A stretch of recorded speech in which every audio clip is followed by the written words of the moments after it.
कहीं पर ढूंढने की जरूरत नहीं है। राम कहाँ पर है बाबे रे, अपने को पहचान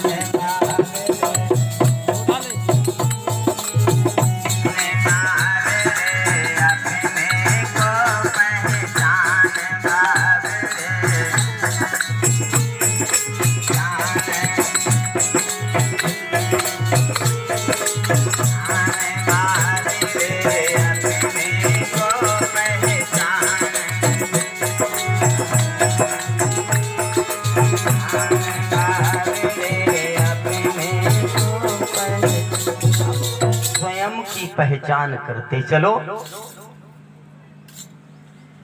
और नम्रता का भाव अपने पास में रखो, तो तुम्हारे पास में भी राम है। राम को कहीं पर ढूंढने की जरूरत नहीं पड़ेगी, बस स्वयं को पहचानते हुए चलो कि हम कौन हैं और हमारा क्या कर्तव्य है, क्या कर्म है और हमारे लिए क्या करना चाहिए। बस यही करते हैं। गोस्वामी जी जब इस चौपाई को लिख रहे थे, सीए राम मैं समझ गया, चौपाई को लिख रहे थे और चौपाई को लिख करके फिर सोचा कि चलो थोड़ा घूम लें, फिर इसके बाद में फिर आगे की चौपाई लिखेंगे। चले घूमने के लिए, एक छोटा सा बालक दौड़ता हुआ आया। जब छोटा सा बालक दौड़ता हुआ आया और कहने लगा बाबा कहाँ जा रहे हो? बोले थोड़ा इस तरफ घूमने के लिए जा रहे हैं। बोले बाबा उस तरफ मत जाओ। बोले क्यों? बोले एक बैल आ रहा है वहां से और वो बैल मारता है। बाबा कहने लगे मारता होगा, मुझे क्या लेना देना है भाई, वो बैल है, मारता है, मारता होगा, मुझे क्यों मारेगा वो? नहीं माने गोस्वामी जी, चले गए। अब वो तो बैल आ ही रहा था और जैसे ही बैल सामने आया और उसने अपने सींगों पर उठा करके गोस्वामी जी के लिए फेंक दिया, मार दिया। तुरंत खड़े हुए, उठे, अपने धूल ओल साफ की और आकर के कहां पर आ गए? जहां पर रामचरितमानस लिख रहे थे वो, और कलम उठा करके और इस चौपाई को काटने लगे। सिए राम मैं सब जग जानी, करो प्रणाम जोर जोग पानी। इस चौपाई को काटने लगे। हनुमान जी ने आकर के हाथ पकड़ लिया। बोले क्या कर रहे हो बाबा? बोले इस चौपाई को काट रहा हूं। बोले क्यों काटते हो? बोले एक गलत लिखा गया है, रामायण में एक गलत लिखा गया है। बोले क्यों? तुमने कैसे जान लिया कि ये गलत लिखा गया? बोले इसलिए जान लिया मैंने कि इसमें लिखा है कि सिए राम मैं सब जग जानी। हर शरीर में राम विराजमान है, ब्रह्म विराजमान है।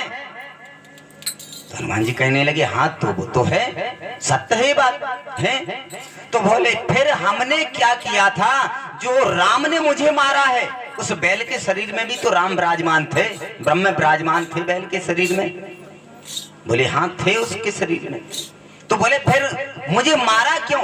तो हनुमान जी कहने लगे गोस्वामी जी एक बात का ध्यान तो करो। बोले क्या? बोले बालक ने आकर के तुम्हें रोका था कि नहीं रोका था? बोले हाँ रोका था।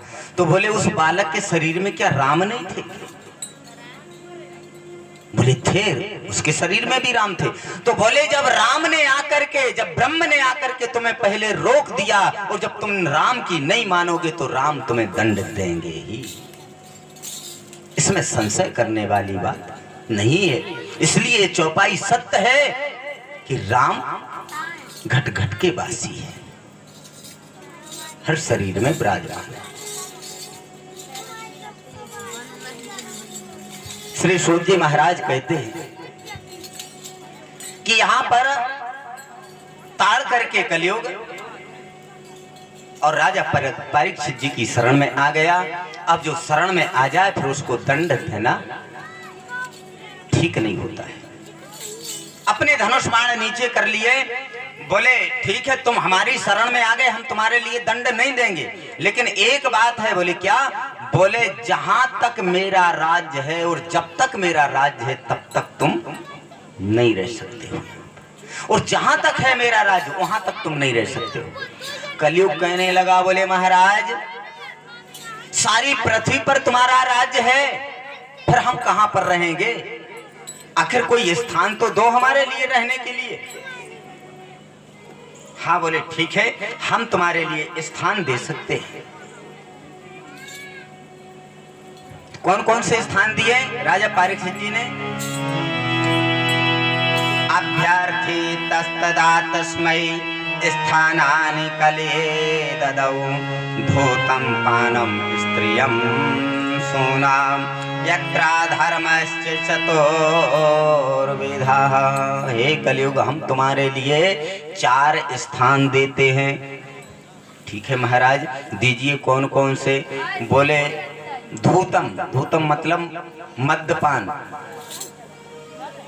जहां पर मद्यपान होता हो वहां पर तुम्हारे रहने का स्थान होगा। बोले स्वीकार है हमारे लिए। बोले दूसरा स्थान? बोले दूसरा स्थान है जहां पर कुकर्म हो रहा हो, जिस घर में कुकर्म हो रहा हो वहां पर तुम्हारे रहने का स्थान होगा। बोले वो भी स्वीकार है। तीसरा? बोले तीसरा स्थान है तुम्हारे लिए कि जिस घर परिवार में गांव में बड़ों की मान मर्यादा ना हो, सम्मान ना होता हो, जिस घर परिवार में गांव में जहां पर भी बड़ों का सम्मान ना होता हो, उस घर परिवार में उस गांव में तुम्हारा रहने का स्थान होगा। बोले चौथा? बोले चौथा स्थान होगा जहां पर 4 भाई बैठ करके जुआ खेल रहे हों, वहां पर तुम्हारा रहने का स्थान होगा। 4 स्थान दे दिए। कलयुग हाथ जोड़ करके कहने लगा, महाराज मुझे 4 स्थान स्वीकार हैं, लेकिन एक बात तो बताओ हमारे लिए। महाराज बोले क्या? बोले जब तक कोई घर नहीं बनाएगा तब तक उस घर में रहेगा कौन? जब घर बनाओगे तभी तो घर में रह पाएंगे।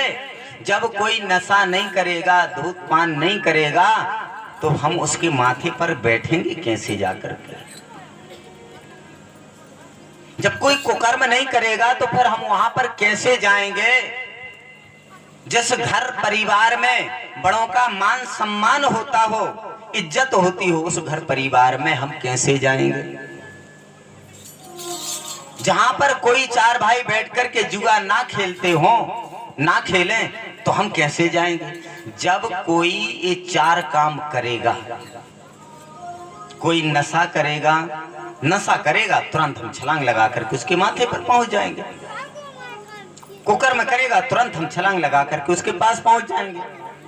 और जिस घर परिवार में बड़ों को जो ललकारेगा, बड़ों की इज्जत नहीं करेगा, सम्मान नहीं करेगा, तुरंत हम उस घर परिवार में जाकर के पहुंच जाएंगे, खंड वंड कर देंगे। 4 भाई जुआ नहीं खेलेंगे तो फिर हम कैसे जाएंगे वहां पर? जब खेलेंगे तभी तो जाएंगे।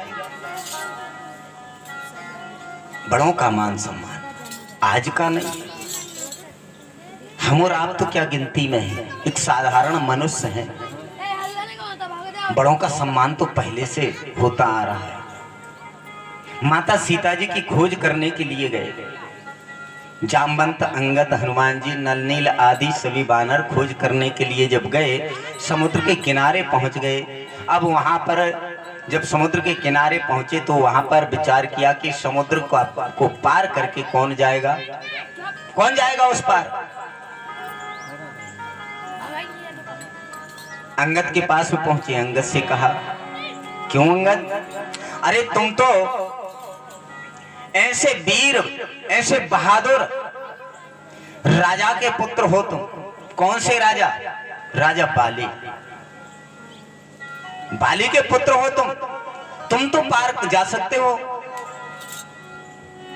जामवंत जी कहते हैं कि तुम तो पार जा सकते हो। तो अंगद कहने लगे, हाँ जामवंत जी, आपका वचन सत्य है। क्या कहा अंगद जी ने? अंगद कहूं, हाँ अंगद कहूं, जाऊं मैं पारा।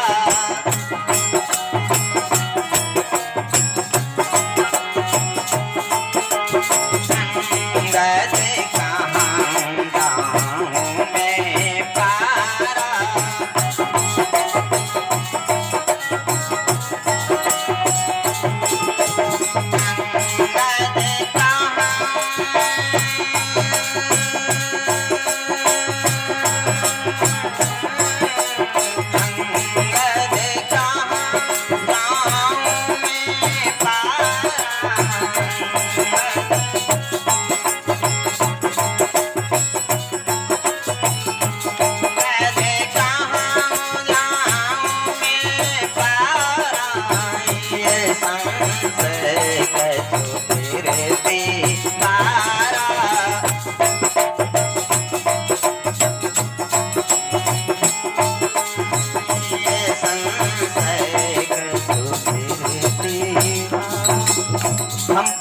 तो जा सकते हैं, लेकिन लौटने में कुछ संशय है।